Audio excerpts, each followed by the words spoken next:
I can still remember how tense my shoulders would get every time we had to visit my wife's family. Their home felt like walking through a minefield, where each casual conversation concealed sharp judgments about my past. Despite years of working to become a better man, their smiles always seemed to hide daggers of disapproval. Every dinner, someone would casually drop a reference to my troubled youth or financial struggles, as if reminding Audrey she could have done better. I never expected their 30th anniversary celebration would become my breaking point. Before I tell you how I finally stood up for myself, let me know where you are watching from. Hit that like button and subscribe if you have ever had to deal with judgmental in-laws who could not see past your history. 7 years ago, I was finally getting my life in order. After years of struggling, I had secured a solid position as a construction manager at a reputable firm in Portland. My past mistakes were behind me, and I was focused on building a stable future. That spring, my buddy Derek invited me to his backyard barbecue, insisting I needed to get out more, instead of just working overtime. "Come on, man, it is just burgers and beer. You can spare one Saturday," he pushed. I reluctantly agreed, and that decision changed everything. She was standing by the grill laughing at something Derek's wife had said. Her curly brown hair caught the sunlight, and when she turned and our eyes met, I felt something I had not felt in years' hope. "That is Audrey," Derek said, noticing my stare. "She just moved here from Chicago, works in architectural design. You two would actually have a lot in common." Our conversation flowed effortlessly that afternoon. Audrey was smart, passionate about sustainable design, and had a laugh that made everyone around her smile. Despite our immediate connection, I hesitated to ask for her number. People like her, educated from good families with spotless records, did not usually give guys like me a second look. "You know, I have been trying to figure out if you are going to ask for my number all afternoon," she finally said, as the party wound down. "Or do I need to be more obvious?" 2 weeks and 3 amazing dates later, I knew I needed to be honest with her before things went further. We sat at a quiet table in a corner cafe, and I laid it all out, my troubled past and the hard road to where I was now. When I was 17, I made a stupid decision to joyride in my friend's dad's car. Got caught. Spent 3 months in juvenile detention. I began watching her face carefully for signs of judgment.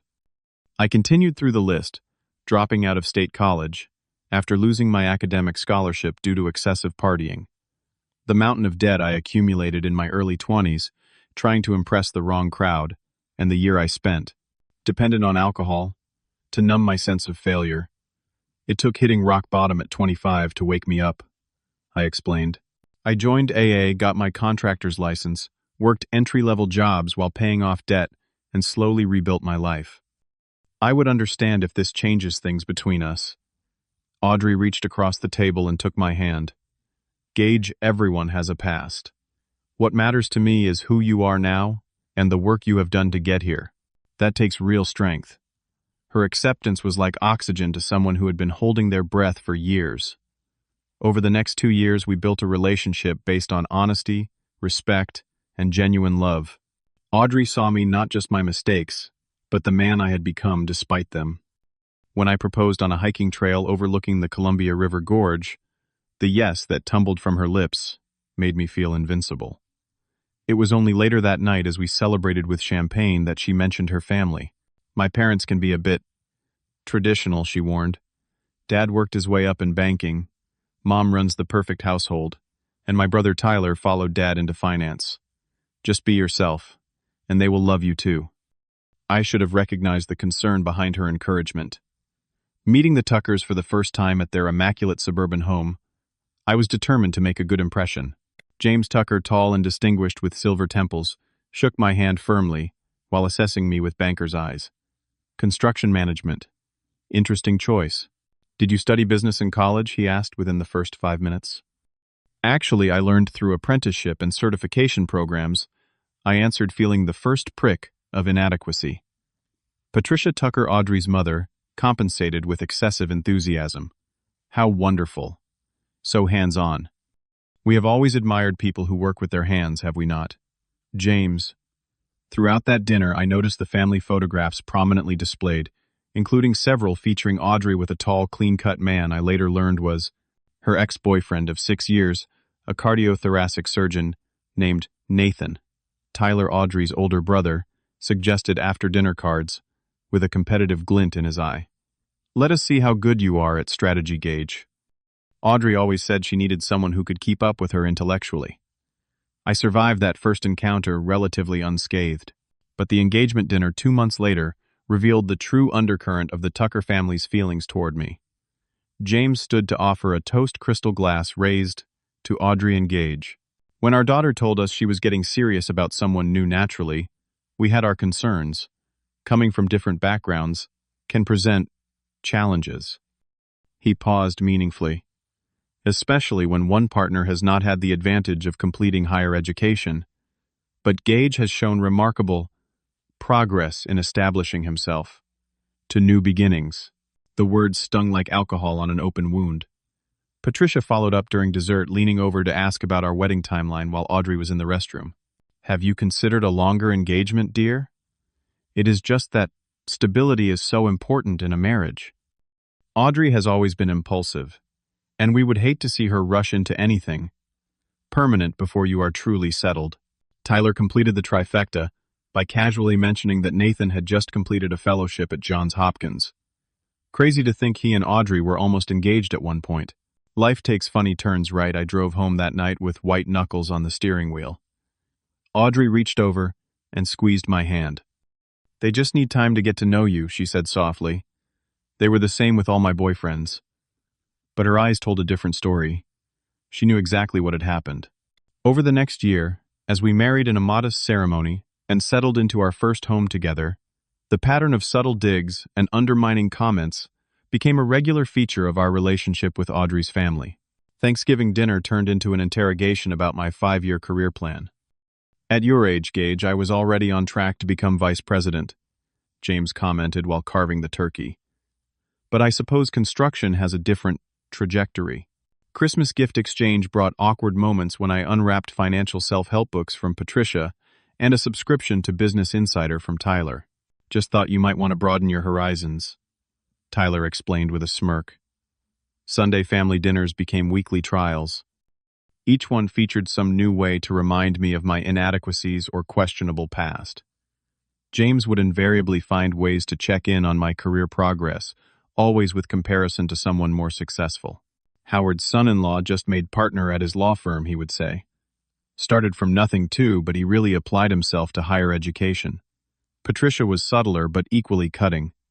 Once, while helping her clear dishes, I overheard her telling Audrey's aunt that her daughter could have had anyone, but she has always had a soft spot for projects. Remember how she used to bring home injured birds? The financial control tactics were perhaps the most insulting. As wedding planning got underway, James had offered to manage our wedding funds, citing concern about my history with money management. Given your past struggles with debt, it might be easier if I handle the vendor payments, he suggested, just to make sure everything stays on track. When we purchased our home, Patricia called Audrey twice in 1 week to express concern about joint property ownership. You really should consider keeping everything separate, dear. You never know what could happen, and you need to protect your assets. Tyler went so far as to take Audrey to lunch, specifically to warn her about hidden debts that might surface.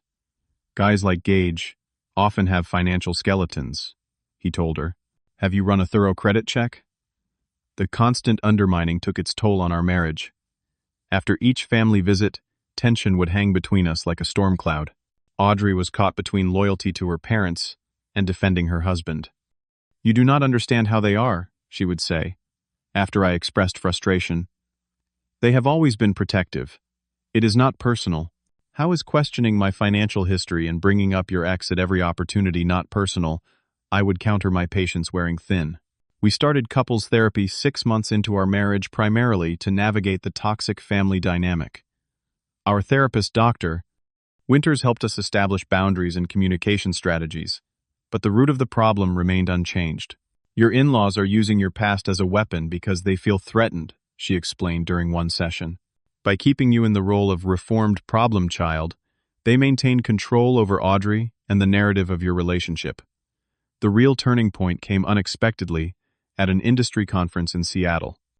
During a networking reception, I found myself chatting with an older gentleman named Victor, who mentioned working with a Tucker from Portland years ago. James Tucker? I asked, surprised by the coincidence. Victor's expression shifted. Yes, though it did not end well. We had a development company together in the 90s. Right before we went public, James diverted investor funds to cover personal losses. The company went bankrupt, lawsuits followed. He managed to settle everything quietly and rebuild elsewhere. But a lot of small investors lost everything. The revelation stunned me. The perfect judgmental James Tucker had a financial scandal in his past. As I dug deeper in the following weeks, more pieces fell into place. At a neighborhood block party, I met an elderly woman who had grown up with Patricia. During our conversation, she mentioned Patricia's estranged sister. Such a shame about Elaine. 30 years not speaking to her own sister because she married someone Patricia deemed unsuitable. That woman could never accept anyone who did not fit her narrow view of success. Even Tyler's seemingly perfect life showed cracks. Through a mutual friend who worked at Tyler's gym, I learned he had recently been banned from the casino resort on the coast for disruptive behavior after significant losses. Guy's got a serious problem, the friend confided. Drops thousands on weekends and cannot handle losing. Management has his photo at the door now. These discoveries created an internal conflict. Part of me wanted to expose their hypocrisy immediately, to throw their judgments back in their smug faces. But another part recognized how destructive that impulse could be, not just to Audrey's relationship with her family, but to my own integrity. I shared some of my findings with Audrey, without revealing my sources, wanting to understand if she knew about her family's hidden struggles. I always knew Dad had a business failure he never discusses, she admitted quietly. And Mom's relationship with Aunt Elaine has been the family's forbidden topic since before I was born. As for Tyler, his gambling is not exactly a secret to me, though he thinks it is. Why do they judge me so harshly when they have their own struggles? I asked. Audrey sighed, tears forming. Because they are terrified of their own failures being exposed. Your past is out in the open, which makes you an easy target. I should have stood up to them sooner. I am so sorry, Gage. As the date for James and Patricia's 30th anniversary celebration approached, my anxiety grew. The event would bring together extended family and friends for an elegant dinner at Portland's most exclusive restaurant. Another opportunity for subtle humiliation dressed as polite conversation. We can skip it, Audrey offered the night before. Make up an excuse. No, I said firmly. Running away will not solve anything. We are going, and I am going to be nothing but gracious and supportive. They are your parents, and it is their milestone. She kissed me, relief and worry battling in her expression. Just remember, I love you. Not who they think you are, or who they want you to be. You. The anniversary dinner started pleasantly enough. The private room at Levine glowed with candlelight, champagne flowed freely, and for once the focus remained appropriately on James and Patricia's 30 years together. Audrey and I had selected a tasteful crystal vase as a gift which Patricia seemed genuinely pleased with. I made extra effort with my appearance that evening, my best suit, freshly trimmed, hair-polished shoes. If nothing else, I would give them no ammunition regarding my presentation. For the first hour, reminiscing about family vacations and sharing old photographs kept the mood light and nostalgic.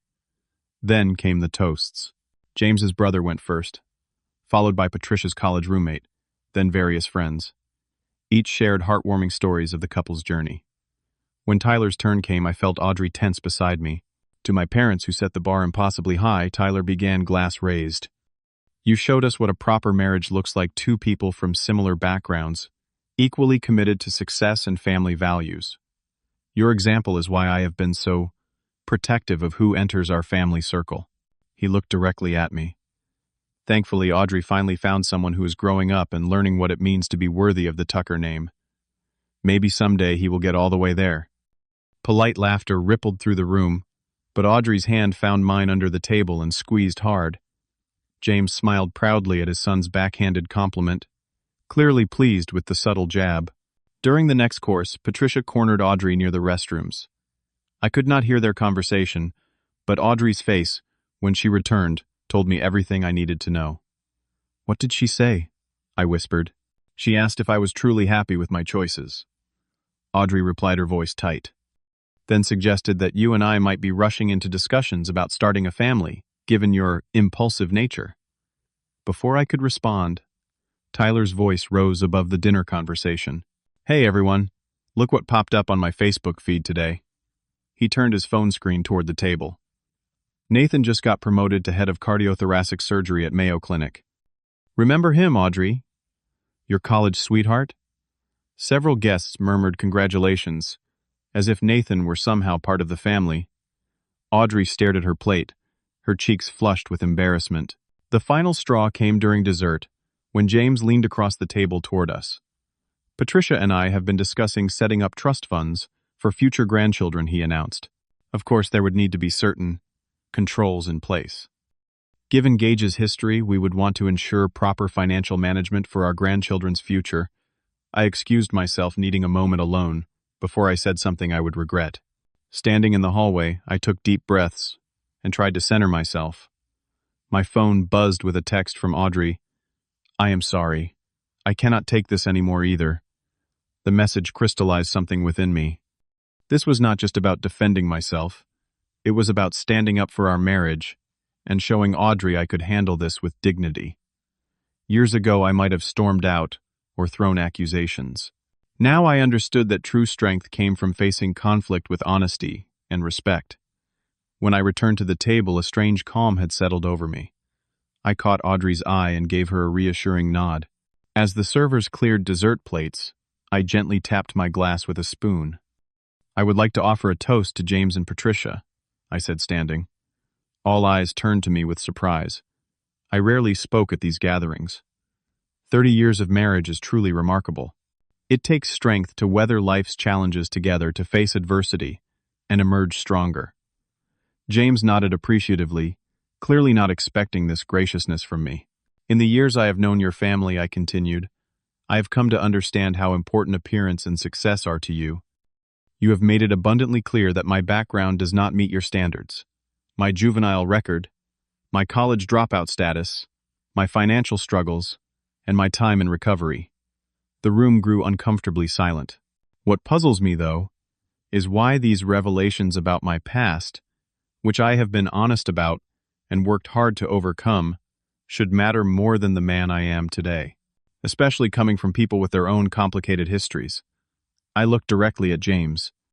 "I recently had the opportunity to meet your former business partner, Victor.